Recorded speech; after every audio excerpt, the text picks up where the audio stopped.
Alhamdulillah, alhamdulillahilladzi nahmaduhu wa nasta'inuhu wa nastahdihi wa nastaghfiruh wa na'udzu billahi min syururi anfusina wa min sayyiati a'malina.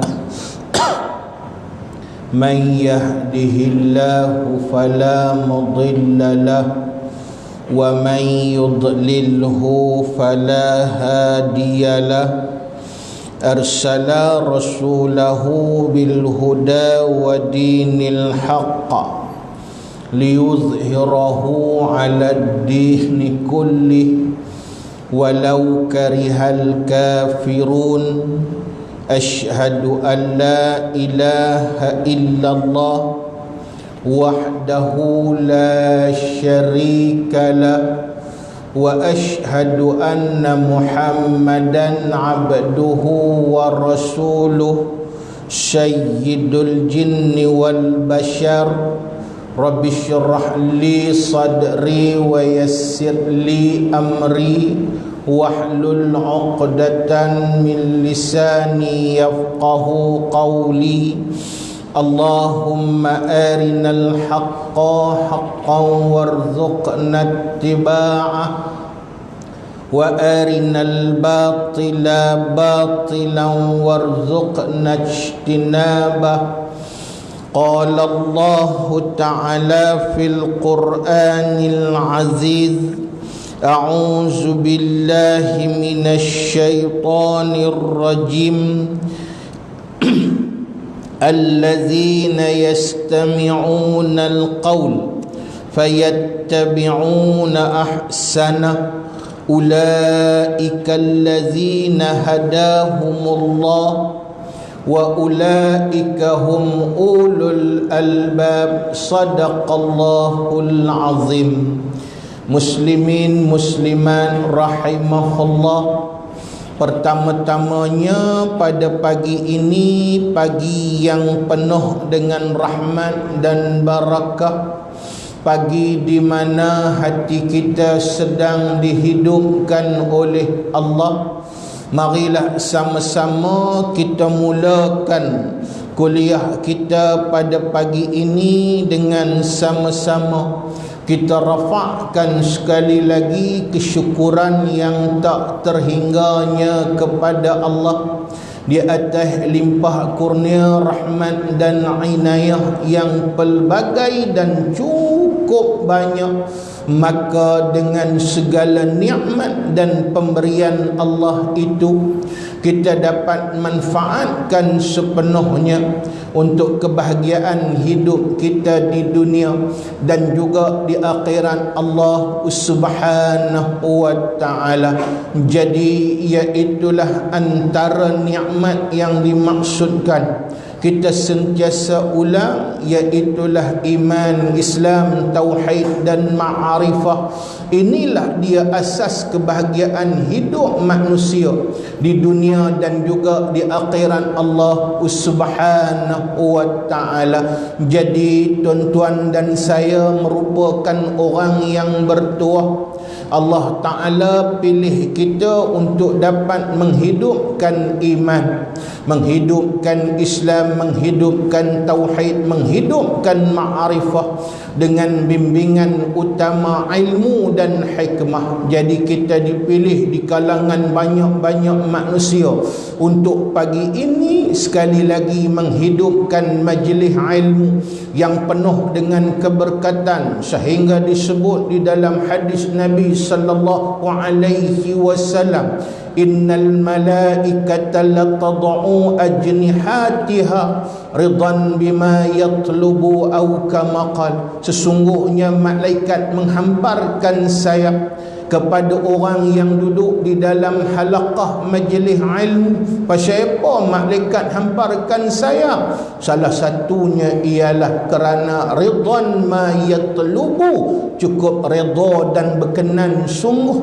dengan apa yang dicari oleh orang yang menuntut ilmu.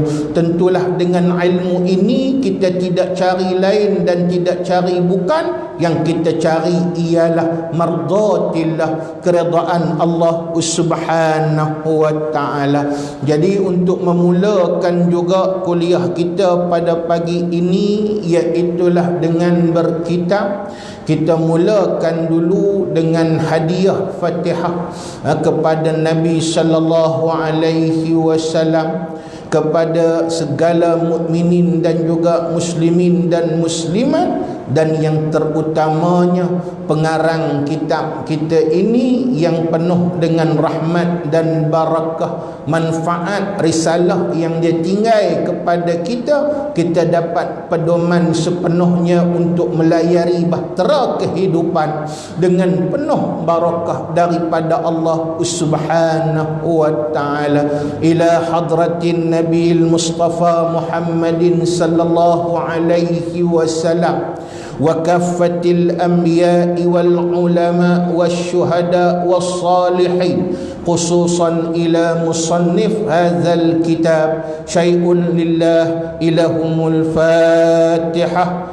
A'udzu billahi minasy syaithanir rajim. Bismillahirrahmanirrahim.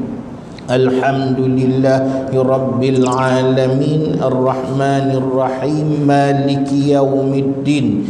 Iyyaka na'budu wa iyyaka nasta'in, ihdinas siratal mustaqim, siratal ladzina an'amta 'alaihim ghairil maghdubi 'alaihim waladdallin.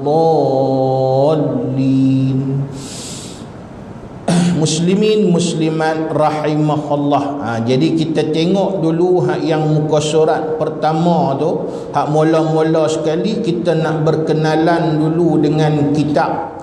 Mudah-mudahan kita kenal kitab yang kita nak mutalaah baca. InsyaAllah kita minta dan pohon kepada Allah supaya Tuhan panjangkan usia kita, kita dapat mula dengan kitab dan berakhir dengan kitab.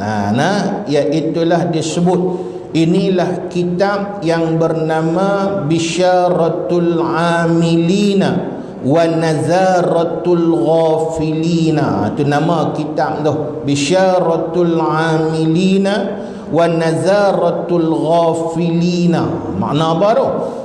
Iaitulah Bisyaratul Amilin, pemberi berita gembira kepada mereka yang beramal.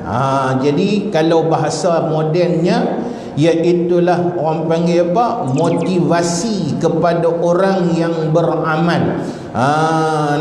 Dan kemudian wa nazaratul ghafilina, dan pemberi amaran kepada mereka yang lalai di atas muka bumi Allah Subhanahu wa taala.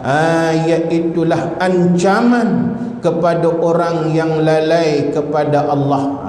Pasal apa Tok Guru buh nama lagu ni? Sebab kitab-kitab karya ulama Nusantara ni, mereka bubuh nama ni semuanya ialah seolah-olah gambaran utama kepada isi kitab. Isi kitab ini banyak menyentuh tentang motivasi dan ancaman dengan hujah yang dikutip daripada Al-Quran, hujah yang dikutip daripada hadis Nabi sallallahu alaihi wasallam, hujah yang dikutip daripada asar sahabat, dan juga peringatan yang diberi oleh para ulama yang muktabar kepada Allah Subhanahu wa taala. Karya ini ialah karya yang penuh dengan keberkatan, tuan-tuan. Kerana salah satunya iaitulah dia dikarang oleh ulama yang hebat, ulama yang tidak mencari lain melainkan mencari keridhaan Allah, ulama yang menjadi pejuang yang memperjuangkan Islam di atas muka bumi Allah, ulama yang menjadi pewaris para nabi dan juga Rasul alaihi wassalatu wassalam, ulama hakikat, ulama yang sebenar, bukan ulama usuk. Siapa dia? Karang dia kata oleh Al-Fadil Al-Alim Tuan Guru Syekh Ahmad Ibnu Muhammad Zin Ibnu Mustafa Ibnu Muhammad Al-Fatani. Bukan calang-calang ulama yang mengarang kitab kita ni tuan-tuan muslimin muslimat rahimahullah. Kerana iaitulah kalau kita sebagai orang Melayu yang beragama Islam, ulama yang bernama Syekh Wan Ahmad bin Muhammad Zin bin Mustafa Al-Fatani ini, iaitulah ulama yang cukup berjasa terutamanya kepada dunia Melayu dan juga bumi Nusantara ni tuan-tuan muslimin muslimat rahimahullah. Baik, jadi kita berkenalan sikitlah dengan Syekh Wan Ahmad bin Muhammad Zin bin Mustafa Al-Fatani ni tuan-tuan. Mudah-mudahan kita mengaji kitab dia, kita kenal pengarang dia, dia akan melahirkan iaitulah apa dia? Ghairah, iaitulah perasaan yang membuak-buak, dan juga iaitulah maknanya berasa gemat untuk kita melayari terus, iaitulah ilmu-ilmu yang disampaikan kepada kita melalui kitab kita ini. Iaitulah ulama yang hebat ini dari segi keturunan, bersambung keturunannya kalau kita kaji betul, iaitulah maknanya keturunan dia, leluhur dia, iaitulah sampai nasabnya kepada Sayyidina Abbas bin Abdul Muttalib. Maknanya iaitulah bahawa sesungguhnya dia termasuk juga iaitulah ahlul bait, ahli keturunan keluarga Nabi sallallahu alaihi wasallam. Iaitulah lahir di kampung Jambu. Jambu ni kalau nak kira ialah satu negeri dulunya di dalam kerajaan Fatani Raya. Dulu kerajaan Fatani ialah kerajaan yang berdaulat, kerajaan Melayu Islam yang berdaulat. Dia ada 7 negeri, Jambu, Nongci, lepas tu Fatani, Jala, Menara, banyak lagi lah. Ada 7 negeri yang berdaulat tuan-tuan muslimin muslimat rahimahullah. Tapi sayangnya bumi Fatani ini takdir daripada Allah Subhanahu wa ta'ala menjadi penampan dan penyelamat kepada negeri Melayu yang lain daripada penguasaan Siam. Akhirnya negeri Melayu ini gugur dalam penjajahan Siam dan dikuasai sepenuhnya oleh kerajaan Siam. Akhirnya untuk memperkecilkan kerajaan Fatani ini, 7 negeri yang asal dia jadi dipecahkan hanya menjadi 3 cangwat. Hari ini melalui pentadbiran kerajaan Thailand tuan-tuan, dia jadi 3 saja daripada hak banyak-banyak tu tuan-tuan. Iaitulah Menara jadi Naratiwat, kemudian Jala jadi Yala, dan kemudian Fatani jadi Cangwat Fatani. Yang tu panjang cerita dia. Kalau kita nak cerita yang tu kita tak bahas persoalan ini. Jadi lahir di kampung Jambu Fatani pada malam Jumaat 5 Sya'ban 1272 Hijrah bersamaan 10 April 1856 Masihi. Itu maknanya dia lahir. Kemudian dia mati pada malam Rabu 11 Zulhijjah 1325 Hijrah bersamaan 14 Januari 1908. Dikebumikan di perkuburan Ma'la. salah satu perkuburan di bumi Mekah, iaitulah satu tempat kalau kita dengar dalam doa yang kita bacakan tahlil disebut Ma'la, Syubaikah dan Baqi'. Ini tempat perkuburan lama yang masyhur di Mekah dan juga di Madinah. Jadi kalau kita kira umur dia tuan-tuan muslimin muslimat rahimahullah, dia merupakan antara ulama Fatani yang umur tak panjang. Umur dia berapa? Kalau kira, tak usah kira lah, saya kira siap dah, iaitulah umurnya 54 tahun.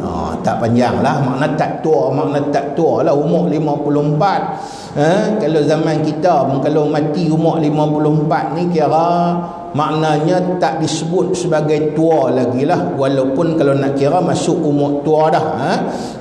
Baik, jadi umurnya 54 kalau dari segi Masihi. Kalau dari segi hijrah, iaitulah 53 tahun. Hijrah dia dia pendek sikit.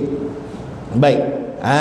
Ini iaitulah perkenalan sedikit biodata asas kepada ulama yang bernama Syekh Wan Ahmad bin Muhammad Zin Al-Fatani.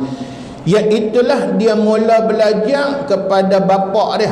Pak dia pun tok guru juga, Muhammad Zin bin Mustafa tu merupakan iaitulah seorang ulama besar Fatani juga. Lepas itu bersambung mengaji kepada bapa saudaranya, juga seorang ulama yang besar yang dikenali dengan nama Syekh Wan Abdul Qadir.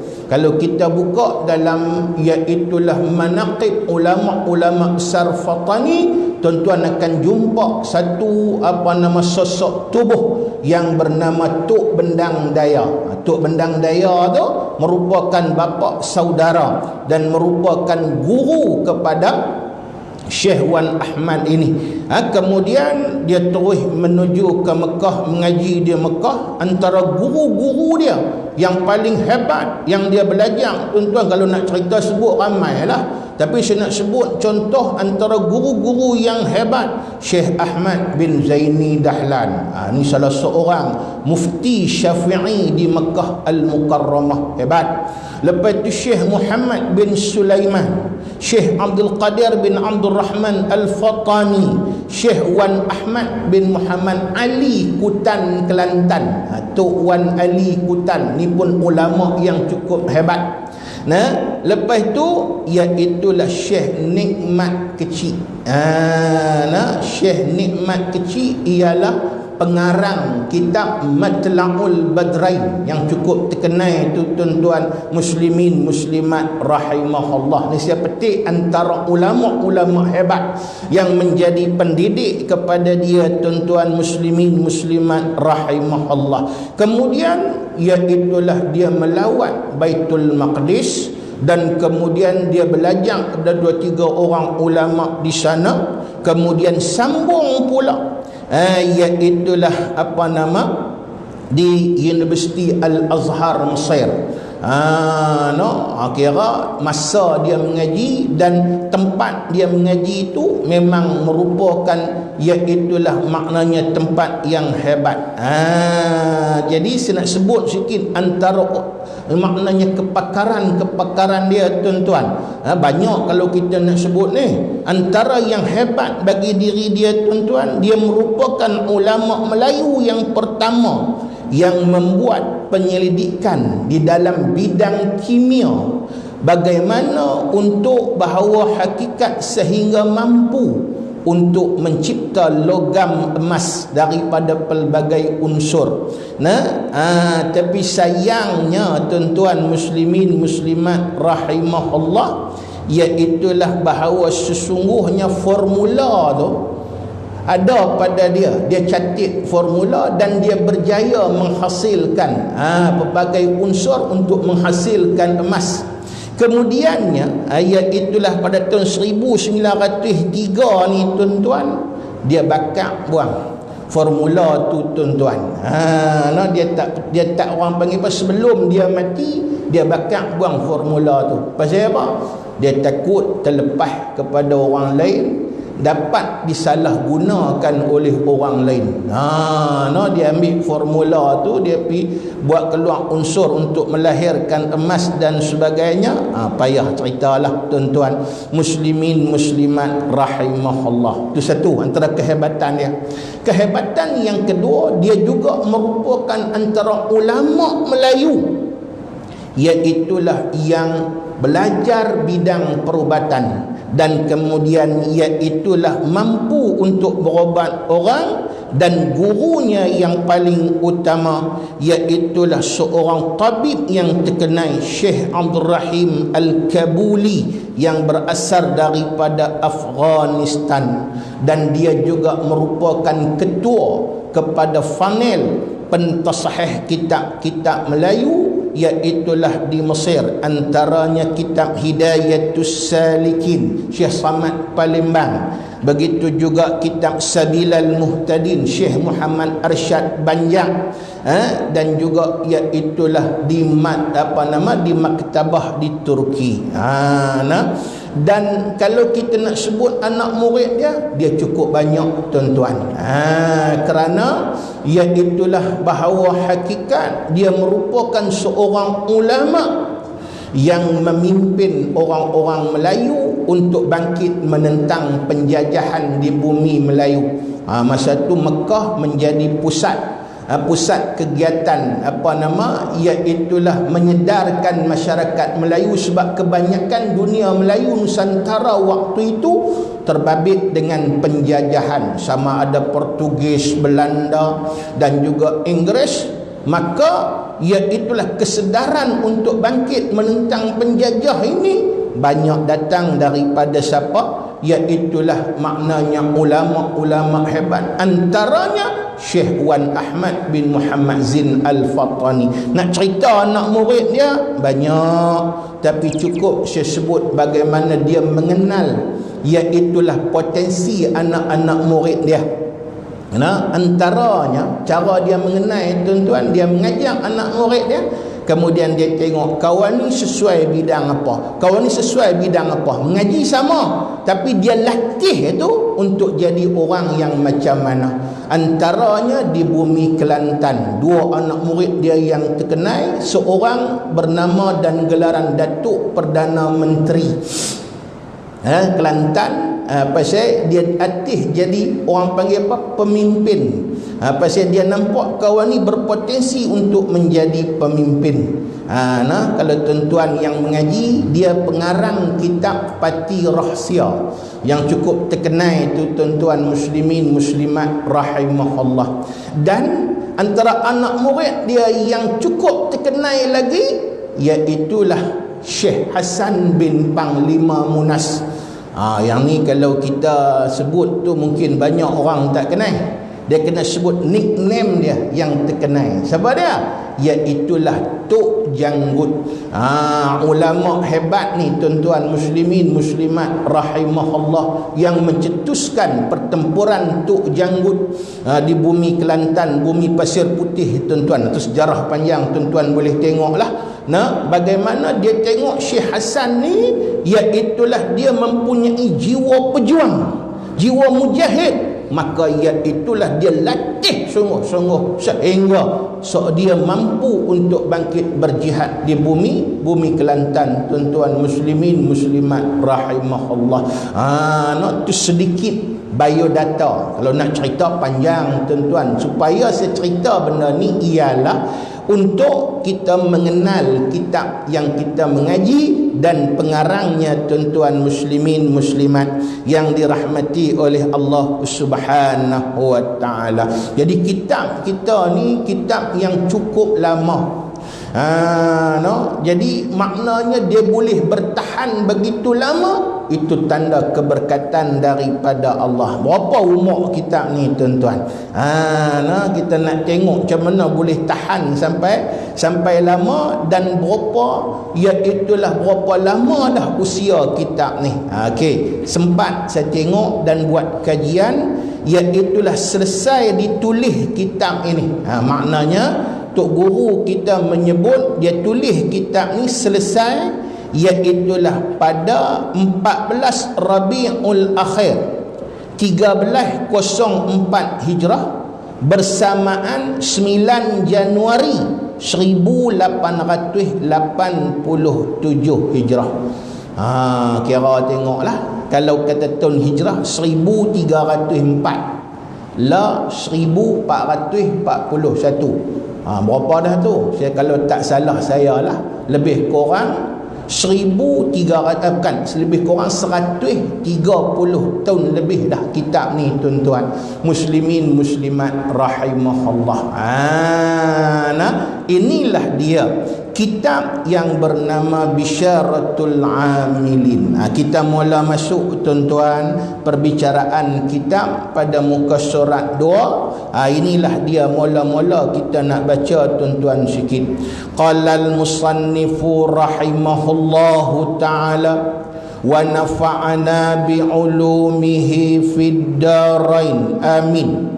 Bismillahirrahmanirrahim. Alhamdulillahilladzi nazzala huda wa mau'izata lil ibadi ahsanal hadis. Dengan nama Allah yang amat murah dan amat mengasihani. Tak apalah, yang tu tak payah terjemah, dia pun tak terjemah Bismillahirrahmanirrahim.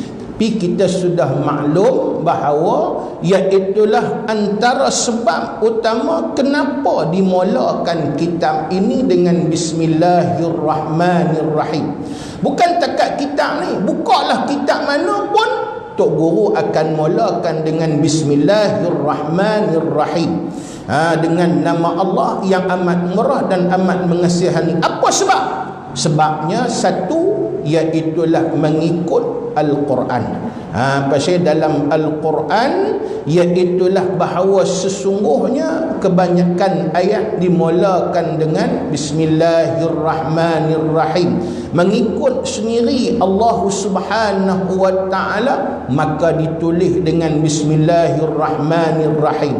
Kemudian mengikut Nabi-Nabi dan Rasul alaihi wassalatu wassalam. Bagaimana kita tengok surat yang ditulis oleh Nabi Allah Sulaiman kepada Ratu Bilqis, maka dimulakan dengan iaitulah Bismillahirrahmanirrahim.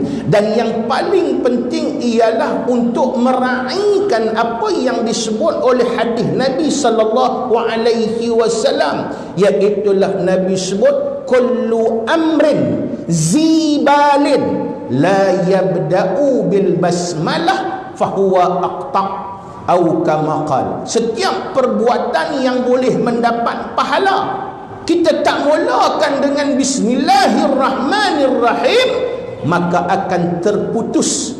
Apa maksud terputus? Maqtu'un 'anir rahmatillah, terputus daripada rahmat Allah. Bila terputus daripada rahmat Allah, tak ada barakah, tak ada pahala lah tuan-tuan muslimin muslimat rahimahullah. Sebab itu mula dengan bismillah ni perbuatan besar, bukan perbuatan biasa, walaupun hukumnya sunnah ataupun sunat tuan-tuan muslimin muslimat rahimahullah. Besar tang mana? Apa hujah ustaz kata mula bismillah ni besar? Ada satu riwayat menyebut daripada hadis qudsi, bagaimana Allah Subhanahu wa ta'ala satu hari menyebut, iaitulah kepada seluruh makhluk, wahai makhlukku, makanlah dan kecaplah rezeki dan juga pemberian yang aku beri kepada kamu semua. Lalu Iblis tanya Tuhan, wahai Tuhan, dah engkau kata rezeki engkau beri kepada semua makhlukmu, aku pun makhlukmu, aku ada rezekimu wahai Allah Subhanahu, rezekiku wahai Allah. Lalu apa kata Allah? Allah Ta'ala kata, hang pun ada, aku sedia rezeki hang, pasal hang makhlukku. Ni kalau nak bahas panjang lah tuan-tuan muslimin muslimat rahimahullah. Sebab sifat Allah Ar-Rahman tu antaranya, Ar-Rahman ni maknanya iaitulah dia Tuhan bagi, tak kira. Tu yang Tuan Guru Haji Saleh Almarhum, dia daripada guru dia pandai tuan-tuan muslimin muslimat rahimahullah, dihuraikan makna Ar-Rahman ialah yang maha boros, Boros ni maknakan macam kita boros, kita tahu bagi, bukan kira siapa. Dan itulah makna Ar-Rahman, makna pemurah. Ada ulama terjemah makna pemurah. Murah tu pula apa maksud? Man yusalu karimun bila iwadin, iaitulah bila seorang tu dia bagi satu-satu pemberian, dia tidak mengharapkan dan tak perlu kepada balasan. Sebab itu pemurah tak ada kepada manusia. Saya sebut dah selalu, manusia tak ada pemurah. Pasal apa tak ada sifat pemurah? Pasal dia bagi apa pun dia harap balasan. Mana ada bagi tak ada balasan? Jangan kata ustaz, saya bubuh duit dalam tabung masjid ni, saya tak harap apa pun. Dia tak harap apa pun. Tu tak harap apa, buh RM1, tuan-tuan muslimin muslimat rahimahullah. Ikhlas sungguh-sungguh ni kerana Tuhan. Tak harap apa. Dak pakcik harap minta ganti memang ada punya. Tak harap, memang lupa pun, memang bagi tu bagi betul, tak harap apa. Tak harap juga. Harap apa? Harap pahala, harap redha Tuhan, harap ganjaran daripada Allah. Cuba kalau tak ada apa, bagi tu sedekah tu tak ada, redha pun tak apa, nak ben lagu tu ya. Siapa nak bagi?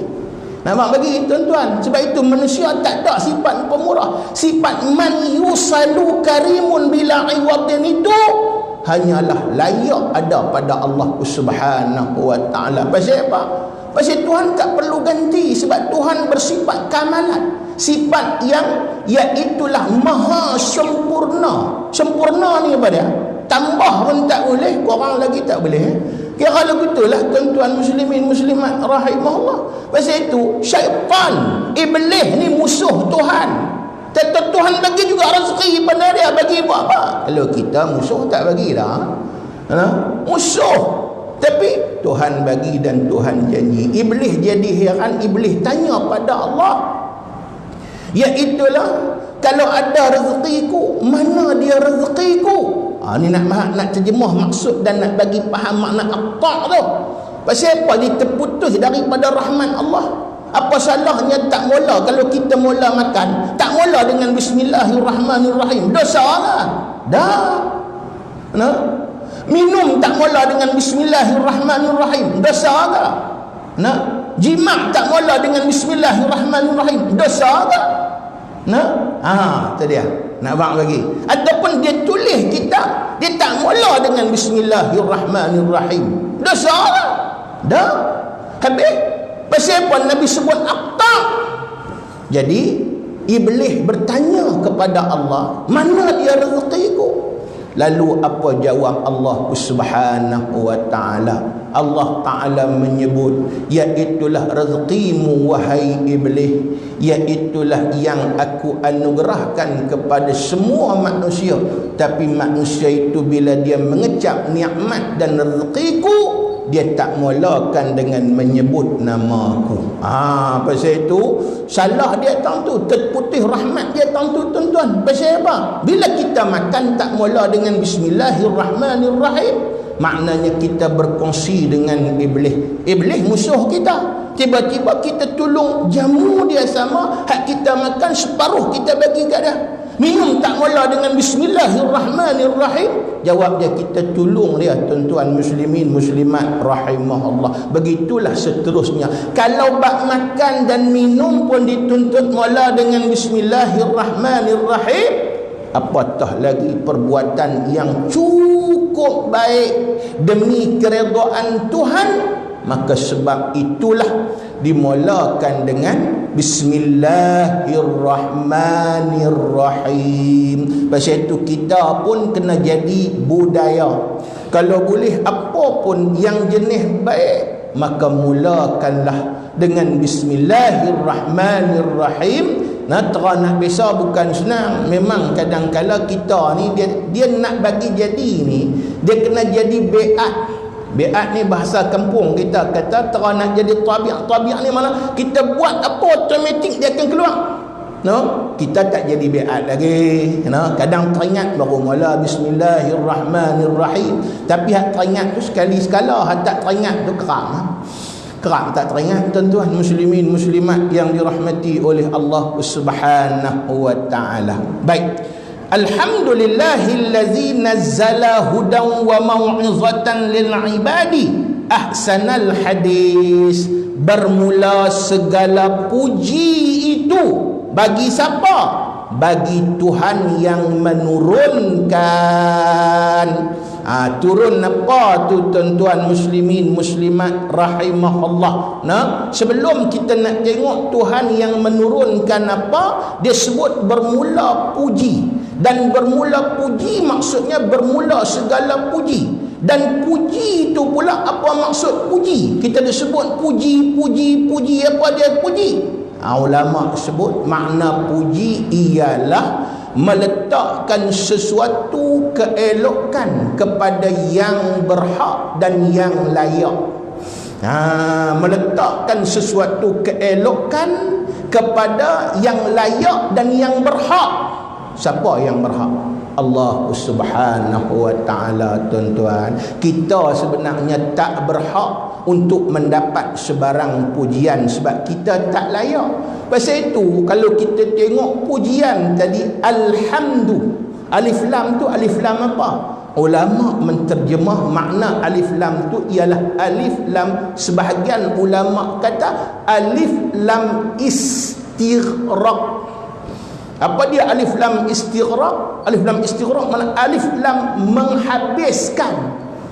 Sebab itu alhamdu, segala puji, segala pujian.